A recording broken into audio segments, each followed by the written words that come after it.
Gayatri PG college Sanchore के online class में आप सभी विद्यार्थियों का स्वागत है। प्रिय विद्यार्थियों नमस्कार।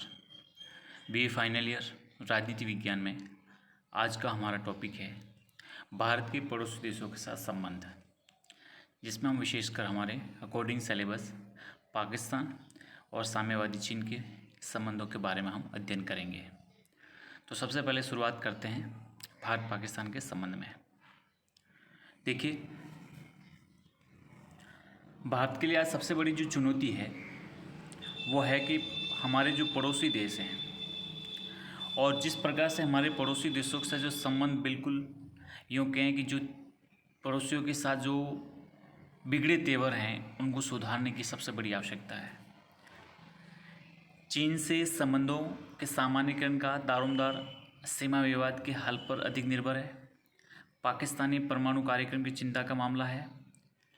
इससे विडंबना ही समझा जा सकता है कि आज पाकिस्तान बांग्लादेश के पारस्परिक संबंध भारत बांग्लादेश संबंधों की अपेक्षा मधुर हैं। भारत बांग्लादेश सीमा पर छोटी मोटी झड़पें कई समय से लगभग हुई, लेकिन हमने जब से ये एन्क्लेव समझौता किया उसके बाद से थोड़ी बहुत कम हुई।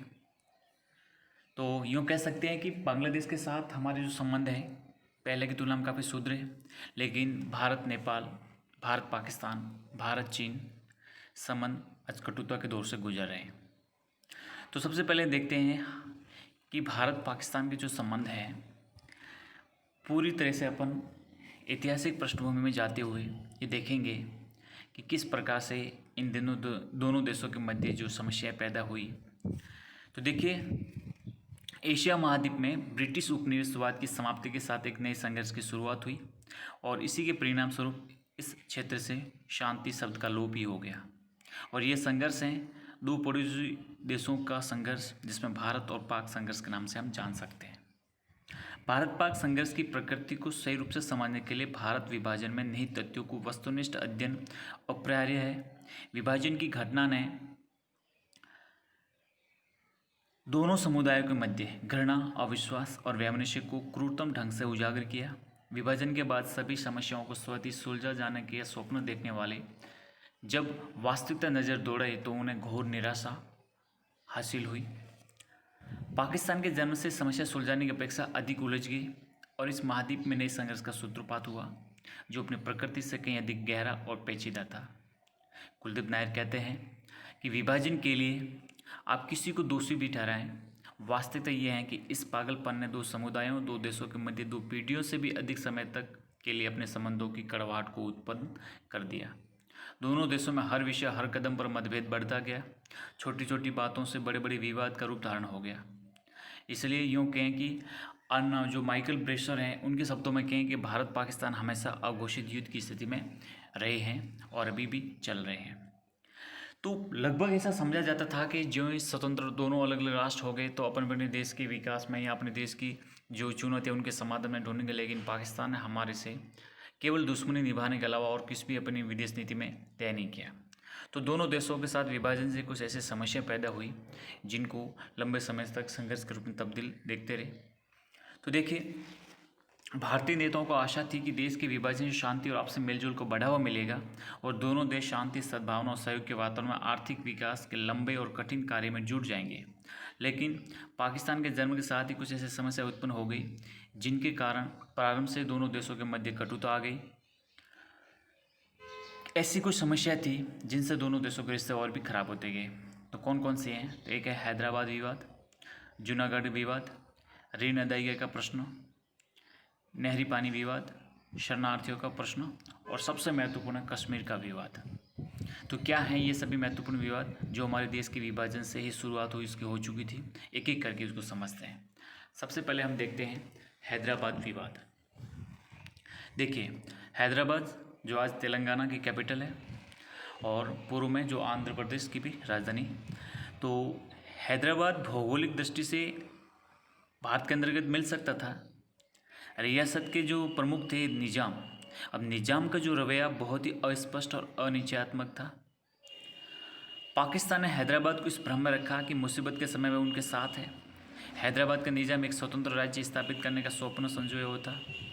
मतलब जब हमारा देश का एकीकरण हो रहा था तो उस समय जो विवादास्पद कोई रियासत थी तो हैदराबाद थी। ठीक है। इसका जो वहाँ का जो निज़ाम था उसका रवैया मतलब बिल्कुल अस्पष्ट था, बिल्कुल साफ तौर पे ये नहीं अब अपना वक्तव्य दे रहा था कि आप क्या करने वाले हैं या किस प्रकार से अपनी बात रख रहे हैं। और दूसरा, पाकिस्तान तो ये चाहता था कि किसी भी प्रकार से ऐसा भ्रम फैला रखे, उसको कह दिया कि जो भी ज़रूरत पड़ेगी बस आप तैयार हो, हमारे साथ मिल जाओ, नहीं फिर मिलो तो स्वतंत्र रह जाओ लेकिन भारत के साथ मत मिलना। ऐसा पाकिस्तान ने उनको पूरी तरह से ब्रेन वॉश कर रखा था उसका। तो उसने कहा कि जब भी मुसीबत आएगी तो हम आपके साथ देंगे, आपके साथ रहेंगे। अब हैदराबाद के निज़ाम में वो स्वतंत्र राज्य स्थापित करने का अपना सपना देख रहा था, किंतु भ्रम बनाए रखने के लिए वे भारत के साथ विलय की बातचीत भी करता रहता, ताकि भारत को ये भनक नहीं लगे कि भाई हैदराबाद की निज़ाम का क्या रवैया आखिर तौर पे। इसलिए समय समय पर भारत के साथ विलय की बात भी कर रहे थे। निज़ाम का मूल लक्ष्य दक्षिणी भारत में मुस्लिम वर्चस्व स्थापित करना था। पाकिस्तान के सहयोग और निज़ाम के आशीर्वाद से रजाकारों ने मारकाट, लूटमार और हत्याओं के माध्यम से इस क्षेत्र में भयावह की स्थिति उत्पन्न कर दी। अब वो अपना एक स्वतंत्र राज्य स्थापित करना चाहते थे लेकिन पाकिस्तान का साथ लेकर, और पाकिस्तान का साथ लेकर उसने क्या किया कि जो उसके मतलब जो निज़ाम के जो रजाकार थे, जो सुरक्षा पहरे थे, उन्होंने वहाँ के जो स्थानीय लोग जो भारत में विलय के लिए दबाव बना रहे थे, ये जो भारत के साथ रहना चाहते थे, तो ऐसे लोगों पर उसने क्या किया, रजाकारों के द्वारा मारकाट, लूटमार, हत्या और इस प्रकार अराजकता का माहौल पैदा कर दिया। अब जब स्थिति भयावह हो गई तब हमारी भारत की सेना ने और भारत सरकार ने तुरंत ये तय किया कि यहाँ पर सैनिक कार्रवाई करनी पड़ेगी, बहुत ही अति आवश्यक है। और हैदराबाद रियासत को भारत में उस समय जो सैनिक कार्रवाई करके भारत में सम्मिलित कर लिया गया। निज़ाम को 50 लाख रुपए प्रीवी पर्स के रूप में देना तय किया और पाकिस्तान ने इस प्रश्न को 3 बार संयुक्त राष्ट्र संघ में उठाया, किंतु अमेरिका के सिवा किसी ने भी उसकी दिलचस्पी उसमें नहीं ली और फिर पूर्णतः हैदराबाद भारत का अभिन्न हिस्सा बन गया। और लेकिन फिर भी पाकिस्तान इस हैदराबाद को लेकर कई बार उसने मतलब तत्कालीन समय में संयुक्त राष्ट्र में मुद्दा उठाया, तो हैदराबाद को लेकर काफ़ी दोनों देशों के मध्य तनाव हुआ। फिर जो जूनागढ़ गुजरात में अर्थात काठियावाड़ सौराष्ट्र का एक छोटी सी रियासत थी। अब इसका जो शासक था वो भी मुस्लिम था। उसने रियासत को पाकिस्तान में सम्मिलित करने की घोषणा कर दी। किसने? जूनागढ़ के जो शासक थे मुस्लिम थे, उन्होंने घोषणा कर दी कि मैं जूनागढ़ रियासत को पाकिस्तान में सम्मिलित करूँगा। और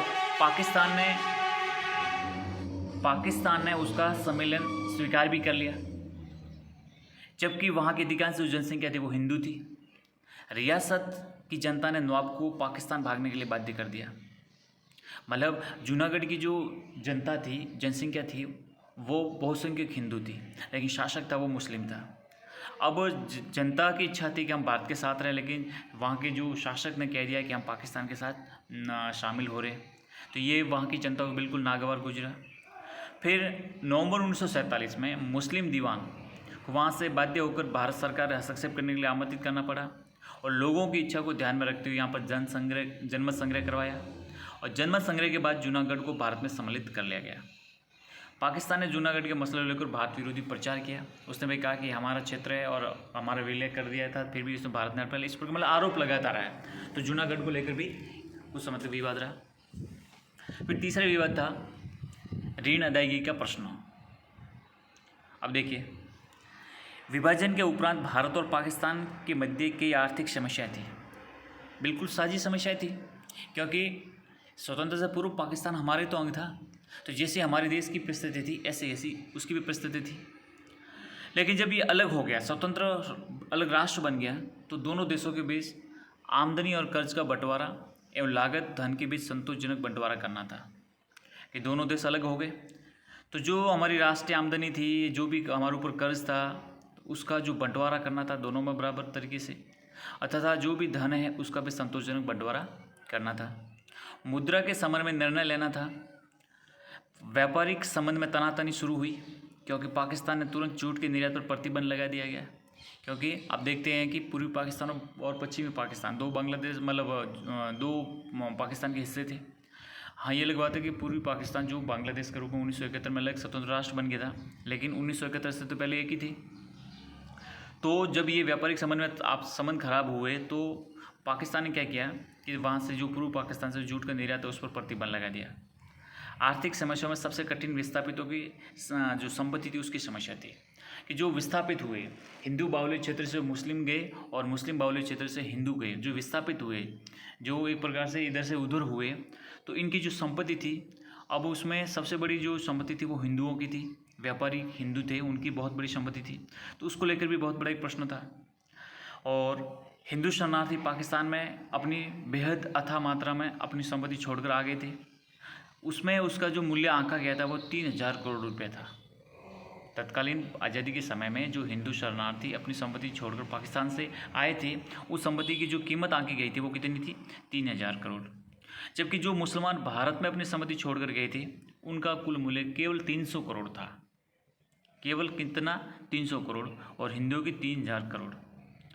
फिर अब ये जो सब ये इस प्रकार का दोनों देशों के मध्य तनाव हुआ। 1950 में फिर नेहरू और लियाकत अली दोनों के मध्य एक समझौता हुआ और इस समस्या को काफ़ी हद तक समाधान भी ढूंढ लिया गया था, लेकिन कुछ समय तक ये समस्या बनी रही। अब विभाजन के बाद भारत और पाकिस्तान दोनों सरकारों में दायित्व और लेनदारी का समान अनुपात बांटा जाना चाहिए था कि हमारी जो भी सरकार में दायित्व हैं, यहाँ पे जो हमारी लेनदारी, देनदारी, कर्जदारी जो भी है, उसको समान अनुपात में बांटा जाना चाहिए था।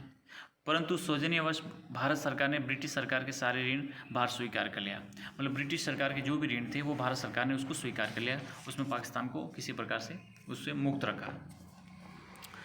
इसके उपलक्ष्य में भारत को 300 करोड़ प्रतिवर्ष पाकिस्तान सरकार से मिलने थे। पाकिस्तान इसके एवज में क्या देगा? प्रतिवर्ष 300 करोड़ रुपए भारत सरकार को देगा। और ये 5 वर्ष बाद दिया जाना तय हुआ था कि आज भी नहीं, आज से 5 साल के बाद में आपको 300 करोड़ प्रतिवर्ष भारत को देने हैं। परंतु पाकिस्तान सरकार ने इस ऋण देने में टालमटोल करने लगी। दूसरी तरफ भारत को 55 करोड़ रक्षा संग्रह के पाकिस्तान को देने थे। गांधी जी ने दोनों देशों के मधुर संबंध बनाने हेतु ये रकम भारत सरकार से पाकिस्तान को तुरंत दिलवा दी, जबकि नेहरू और पटेल का मत था कि ये रुपया पाकिस्तान को नहीं दिया जाना चाहिए। उस समय कश्मीर में युद्ध चल रहा था और नेहरू और पटेल का विचार था कि इस धन का उपयोग पाकिस्तान ज़्यादा से ज़्यादा हथियार खरीदकर हमारे खिलाफ ही इसका प्रयोग करेगा, इसलिए इसको ये देने में हमें उल्टा नुकसान भुगतना पड़ सकता है। लेकिन फिर भी गांधी जी का मत था, तो हमने गांधी जी की इच्छा को महत्व देखते हुए ये सब काम कर दिया। लेकिन पाकिस्तान ने हमेशा ही हमारे खिलाफ टालमटोल रवैया अपनाते हुए किसी प्रकार से कोई अदायगी नहीं की। तो ये मुद्दा भी दोनों देशों के मध्य रहा। अगला है नहरी पानी विवाद। अब देखिए, नहरी पानी में आप देखिए कि जो पंजाब है, पंजाब की जो राजनीति विभाजन के कारण, क्योंकि जो पंजाब है हमारा, उसका आधा जो हिस्सा है, आधे से अधिक 3/4 पंजाब है, वो पाकिस्तान में उस तरफ चला गया था। तो आप समझते हैं कि जो पंजाब का विभाजन हुआ तो उसमें नहरी पानी को लेकर बहुत बड़ा विवाद खड़ा हुआ। ये नहरें आर्थिक दृष्टिकोण से उस समय बनाई गई थी जब विभाजन का विचार तक किसी के मस्तिष्क में नहीं था, क्योंकि जो पाकिस्तान के अधिक वहाँ पे यानी अपने पाकिस्तान में जो पंजाब है, तो आज़ादी से तो पहले सब कुछ एक ही था। तो उस समय जब ये नहरें बनाई गई तो किसी के मन में ये क्या कहते हैं, मनोमस्तिष्क पर भी नहीं था कि कभी आज़ादी के समय या आज़ादी जब मिलेगी तो भारत और पाकिस्तान देश भी बनेंगे। तो ऐसा कुछ था नहीं। तो इसलिए जो नहरों का निर्माण किया गया था तो इस प्रकार से किया गया था ताकि वो जो पाक अधिकृत या पाकिस्तान में जो हमारा पंजाब है वो और ये सब एक समय सबका विकास हो, उसी प्रकार से बनाई गई थी। लेकिन जब विभाजन हो गया तो विभाजन के कारण नहरों का पानी का असंतुलित विभाजन हो गया। पंजाब की 5 नदियों में से सतलज और रावी दोनों देशों के मध्य बहती है। झेलम और चिनाब पाकिस्तान के मध्य से और व्यास पूर्णतया भारत में बहती है। परंतु भारत के नियंत्रण में ये तीनों मुख्यालय आ गए, जिससे दोनों देशों की जो नहरों के पानी की पूर्ति की जाती थी। और पाकिस्तान ने पंजाब और सिंध प्रदेश की सिंचाई के लिए इन नहरों पर आश्रित है। मतलब पाकिस्तान का जो पंजाब और सिंध प्रदेश पूर्व इन नहरों पर आश्रित है, क्योंकि सिंचाई के लिए जो जल है वो यहीं से मिलता है। पाकिस्तान को यह आशंका प्रारंभ से हो गई थी कि भारत जब चाहे पानी को बंद करके उसकी जनता को भूखों मार सकता है। अतएव विभाजन के तुरंत बाद उसने नहरी विवाद को लेकर दोनों देशों के मध्य विवाद उत्पन्न हो गया। 1949 में एक अमेरिकी विशेषज्ञ डेविड लिलियनथल ने इस समस्या को राजनीतिक स्तर से हटाकर तकनीक और व्यापारिक स्तर पर सुलझाने की सलाह दी। इसके लिए वर्ल्ड बैंक, विश्व बैंक से मदद लेने की सिफारिश की और सितंबर 1951 में इस बैंक के अध्यक्ष यूजिन ब्लैंक ने मध्यस्थता करना स्वीकार किया गया। यूजिन ब्लैंक और उसके बाद मिस्टर इल्की ने इस के सहयोग से वर्षों तक बातचीत चलने के उपरांत सितंबर 1960 में भारत और पाकिस्तान के मध्य जल प्रश्नों को लेकर एक समझौता हुआ और इसको 1960 का सिंधु जल समझौता अपन कह सकते हैं, जिस पर प्रधानमंत्री नेहरू और राष्ट्रपति अयूब खान ने स्वयं रावलपिंडी में हस्ताक्षर किए। 12 जनवरी 1961 को इस संधि पर शर्तें लागू कर दी गई और इस प्रकार दोनों देशों के मध्य ये झगड़ा है वो करीब करीब शांत हो गया था। लेकिन जिस प्रकार से अब देखते हैं कि पिछली बार जब पुलवामा में हमला हुआ, उरी हमला हुआ, पठानकोट हमला हुआ, तो पाकिस्तान अपनी इस आतंकवादी घटना मतलब प्रायोजित आतंकवाद को बिल्कुल बाज नहीं आ रहा था इससे। तो हमारी भारत सरकार ने निर्णय लिया है कि सिंधु जल समझौता को हम पुनर्परिभाषित करेंगे और हम जो हमारे देश से जो नदियाँ पाकिस्तान में बहती हैं उस पानी को रोककर हमारे शेष हिस्से जहाँ पर पाकिस्तान मतलब पानी की बेहद कमी है उन हिस्सों में पानी को प्रवाहित कर दिया जाएगा। तो ये मुद्दा थोड़ा वापस नए सिरे से एक पुनः सामने आया है वर्तमान में। अगला है शरणार्थियों का प्रश्न। देखिए, विभाजन के बाद मुस्लिम लीग ने पाकिस्तान में सांप्रदायिक दंगे करवाए। जो मुस्लिम लीग एक दल है, वहाँ का पार्टी है, उसने सांप्रदायिक दंगे हिंदू मुसलमानों के मध्य करवाए, जिससे हजारों की संख्या में शरणार्थी वहाँ से पाकिस्तान से भागकर भारत आ गए। पाकिस्तान में हिंदुओं का जीवन और इज्जत सुरक्षित नहीं थी। हजारों व्यक्ति वहाँ मौत के घाट उतार दिए गए। हजारों महिलाओं के साथ बलात्कार हुए, जिसकी भारत में भी प्रतिक्रिया होना स्वाभाविक था कि जिस प्रकार से पाकिस्तान इतनी घिनौनी हरकतें कर रहा था तो यहाँ पर भी बहुत ही इसका प्रभाव पड़ने वाला था। तो यहाँ पर कई स्थानों पर दंगे हो गए, मुसलमान भागने लगे। भारत की धर्मनिरपेक्ष सरकार उनकी रक्षा करती थी, परंतु पाकिस्तान की सरकार हिंदुओं की रक्षा नहीं करती थी।